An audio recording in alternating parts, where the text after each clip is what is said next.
So, how do we solve Social Security and other problems occurring in a new year? Today, we're going to take a look. Stay tuned for Prudent Money.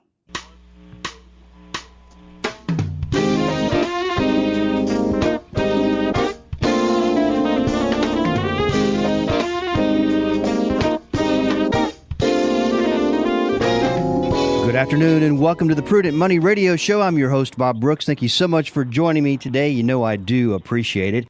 Well, Happy New Year, everyone. It's great to be back, but took a little bit of an extended break this year as I do when I can. Then I had to extend that time to an unexpected dental problem that decided to arrive along with the new year. But regardless, that is almost all fixed. And this leads me to today's topics. Joining me on Prudent Money is Scott Burns, who's been a personal finance writer for the Dallas Morning News for decades. And we are lucky to have him come alongside of myself and comment on a few, and there's a lot to comment on, these topics you might be thinking about. Scott, welcome back. Thanks, Bob. It's always a pleasure to talk with you. You know, tell me, are you one of these people who really hates going to the dentist or is it no big deal? Well, the answer is no, I don't hate going to the dentist. I have a wonderful dentist and a wonderful hygienist, and they keep my teeth in place. Yeah, I've always tell my dentist, and I like my dentist as well, and says it's just too bad you're a dentist. Because I really like you, but man, I hate going through the process. But anyway, necessary evil. Let's talk a little bit about your Tesla blog, because I got to tell you that Tony Joe, who comes in on Friday and does the program with me, and it's all about cars. And we always talk about the Teslas because the advancement of the technology. I don't think that I realized that the technology has advanced to such a point that it has. I mean, we'll talk a little bit about that. Well, you know, I bought a Tesla over a year ago in October 2024. So I've been driving it for 18,000 miles without trying full self-driving. I like to drive, and I didn't feel a real need. And then they made an offer of a month for free, so I decided I'd try it. And I have just been blown away by it. So that's something that doesn't. Trips. Scott, that's something that doesn't come with the car. It's an add-on. It's an add-on. You can either pay an exorbitant one-time fee that seldom makes sense, right? Or you can subscribe by the month. So when I do start to pay, if I start to pay, it'll be $99 a month, and you can turn it off when you feel you don't need it. But the thing that is really striking about me using it is that I like to drive. Mm-hmm. Right. Having a chauffeur was not one of my lifetime ambitions, so I put it off for a whole year. But since I've tried it, I realized that it's a safer and better driver than I am. And that goes against the grain. You know, all Americans think they are above average drivers, which is statistically impossible. And I'm one of them, but I have to admit that I think it drives with greater safety than I do. It doesn't have some of my bad habits. Living in the country, it's really easy to get in the habit of rolling stops instead of full stops. Sure. It does full stops. But it also does other things. It deals with Texas 3-lane roads masterfully, which I think is difficult for regular humans. It changes lanes and goes back. It does passing on the multi-lane roads into downtown Austin. It's taken me to downtown Austin, no issues. On a recent trip on our anniversary, our 31st anniversary, by the way. Happy anniversary. My wife and I went into Fredericksburg, and it literally drove us into the parking area for this restaurant and then went in and chose a parking spot and stopped there. And I didn't have my hands on the steering wheel the entire time.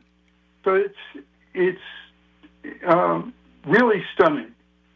And I think it means a great deal for older people. You got to remember, my wife and I are in our early 80s. Well, I'm at 85, so it's no longer early. And, we look around and we hear, adult children of other people, talking about the need to take their parents' car keys. Yeah, right. And this looks to me to be a way that older people will be able to extend their time living at home. And I think that's all a positive. It will also probably liberate their kids, and lots of kids, when grown adults in their 50s wind up, indentured to driving their aging parents around from one medical appointment to the next. Right. So I see it as a big social advance. And the post that I wrote about also mentioned the number of lives that can be saved, the number of accidents, and the reduction in the cost of those accidents, both to people and for their insurance. I think there is a wonderful potential here. It will be slow to come, but it is here. Yeah, now I'll tell you, that is something that I really do buy into, that it's going to be slow to come. I think you've got all these wonderful technologies, but I don't think that they're just going to all of a sudden be implemented and then there you have it. Have you ever driven that and had to self-correct real quickly? A couple times, and never an emergency situation. They were mostly due to my uncertainty. For instance, several times those corrections where I took it out of full safe driving were because it was going to make a turn in the opposite of a direction I expected. And it had probably mapped out a different route to where we were going than I had thought. So I have to have a little more faith. But at major intersections turning into traffic, I have very little faith still. And I intend to continue having very little faith and being smart. watchful. I think that is smart to limit the faith on that one. What's interesting to me is that, and I talk to people all the time about this because I'm a horrible driver at night. I just have vision issues. And it is shocking how many people talk about will tell me how bad their eyesight is at night and just won't drive.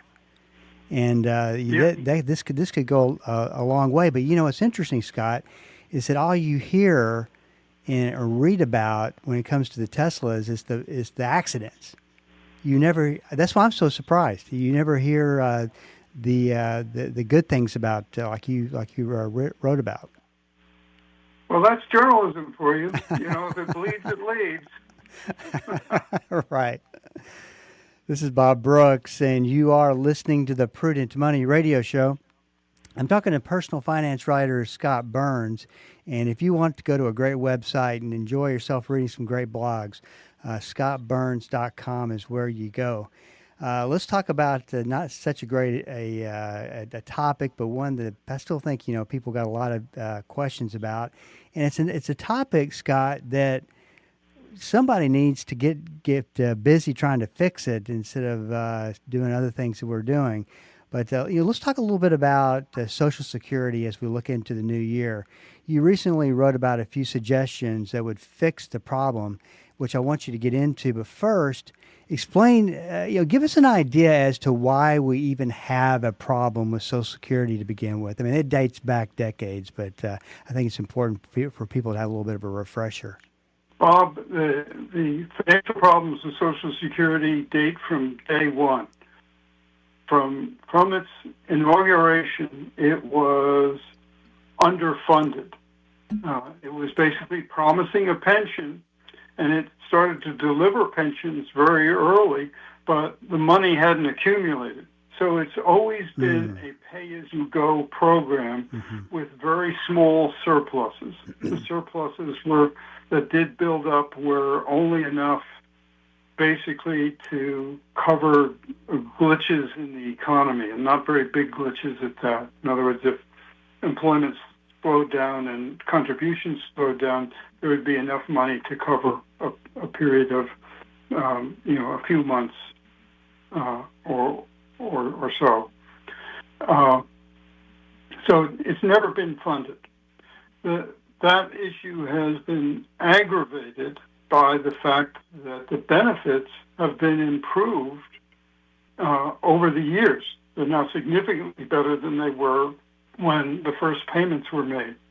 There are spousal benefits. There are improved disability benefits. There are benefits for surviving children, and benefits for retirees with children under 21, things like that, all of which have added to the expense, plus the fact that since 1940, life expectancies have grown dramatically, pretty much across the board.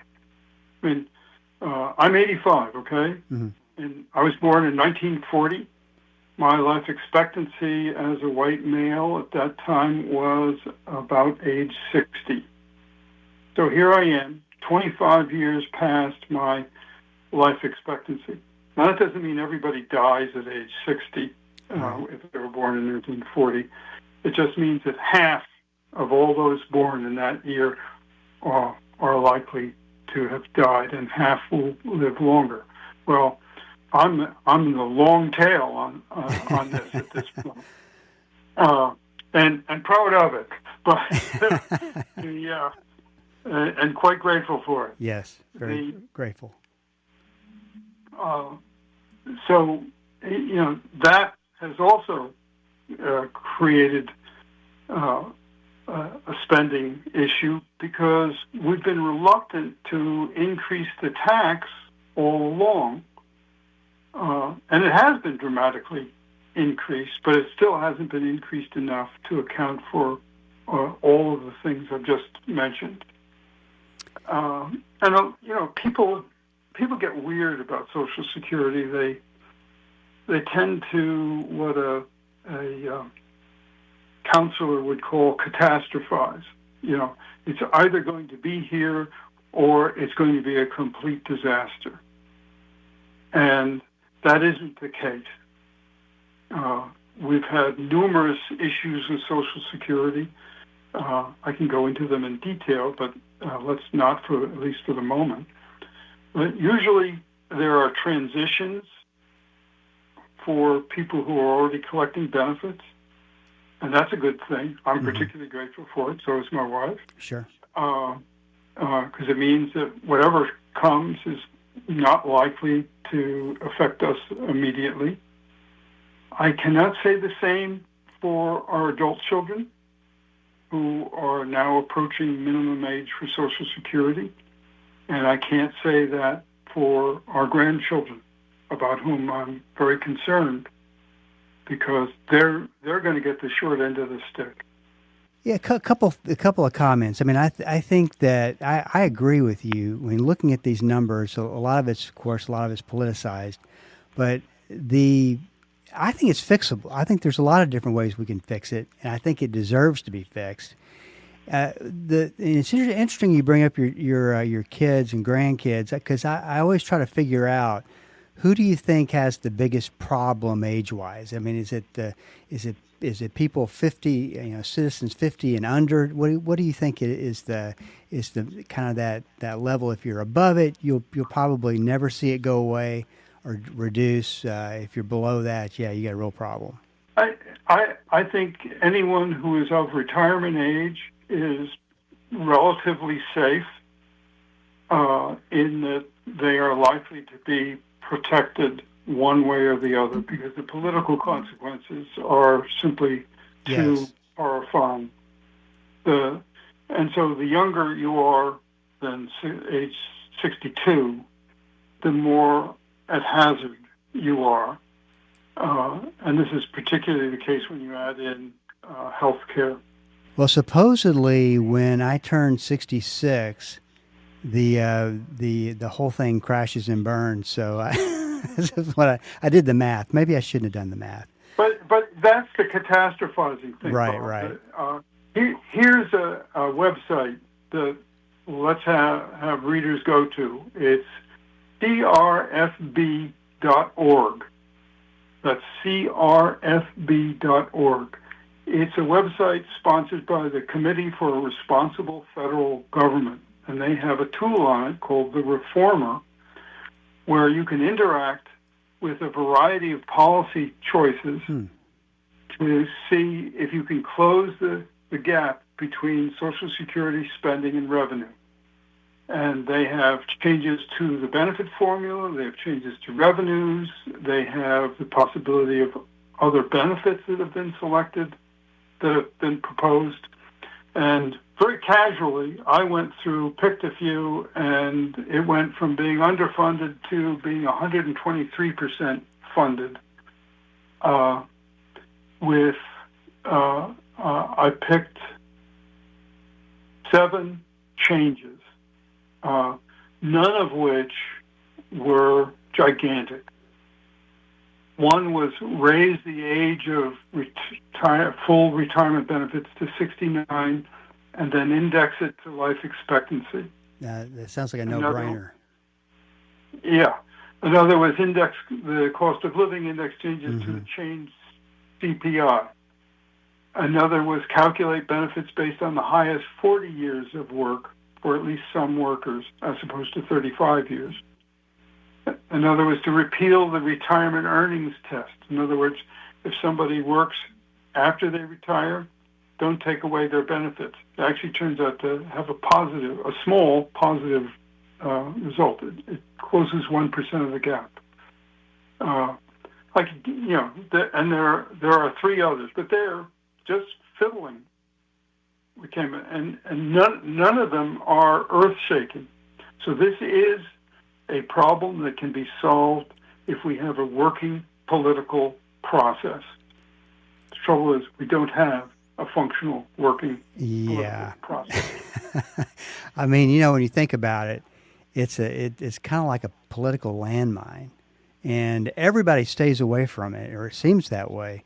But this is a big problem to get fixed.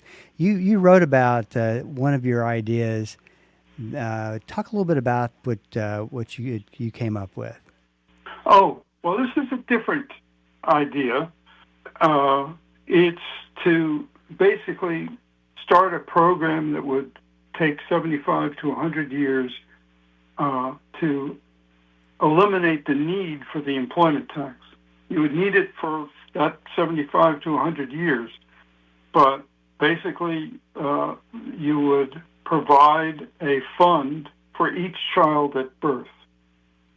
And that fund would grow to enough money to eliminate the need for the employment tax, because you'd have a fully funded program when each of those kids reaches retirement age.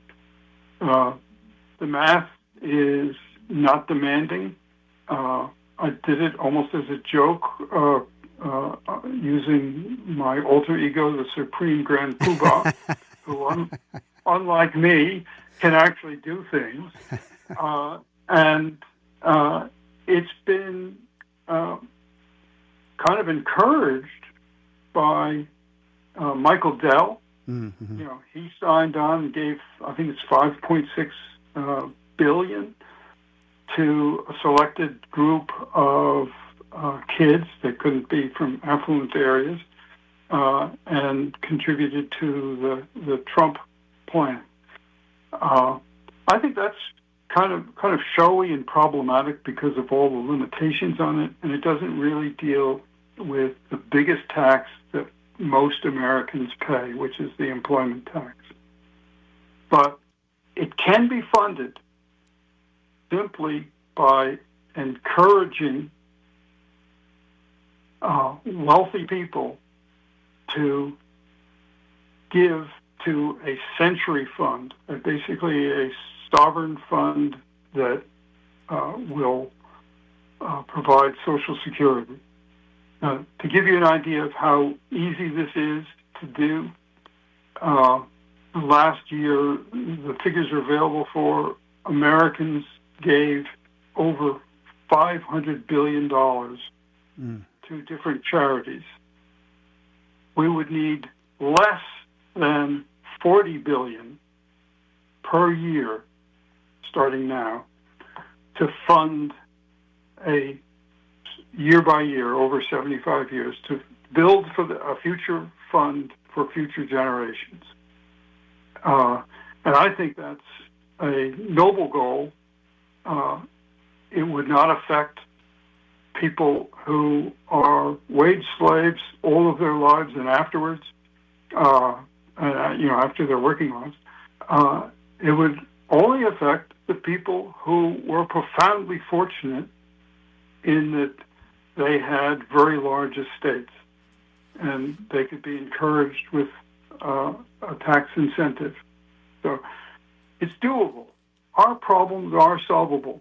We just have an intractably horrible political standoff. So tell me, what do you think about these Trump accounts?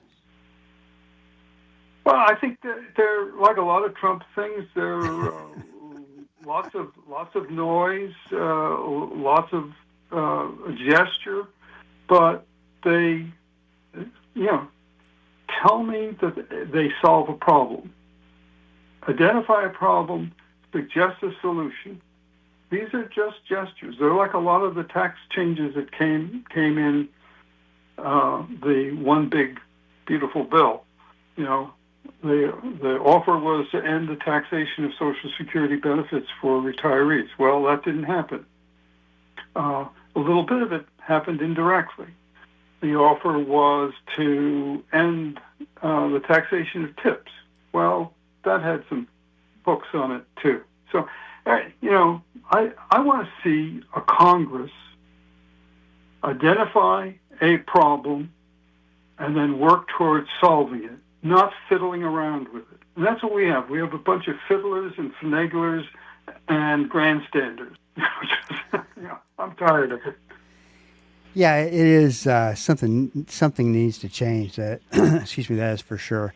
We've got about a minute left, so it's not even fair to do this to you. But just give me, in general, what do you think about the market going forward? And maybe we'll cover this next time we talk.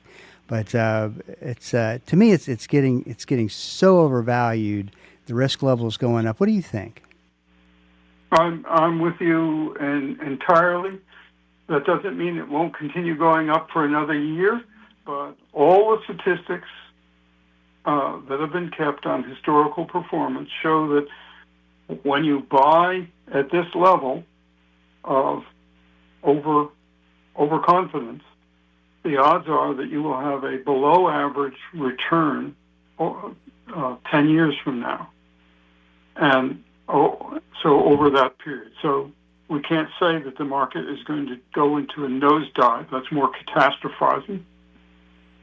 What we can say with confidence is that the probability is that we need to prepare for, some decline in our expectations, not 10 and 15 and 20% a year gains in stocks, but, maybe an average of 4%. And maybe we get there by having a 30% or 40% decline. Scott, great to have you on the program. We'll have to hit some of these other subjects pretty hard next time we talk. Once again, if you want to go check out Scott's website, scottburns.com. Scott, always great to have you on the program. Again, always a pleasure, Bob. This is Bob Brooks. If you got a question for me, please go to the website at prudentmoney.com and send it in, because we are all out of time. Till we do meet again next time, keep the faith and have a great rest of the day. That's all the time we have for today. questions or comments for Bob, or to find out more great information like what you've just heard, visit www.prudentmoney.com. Be sure to join Bob Brooks again for the next edition of Prudent Money.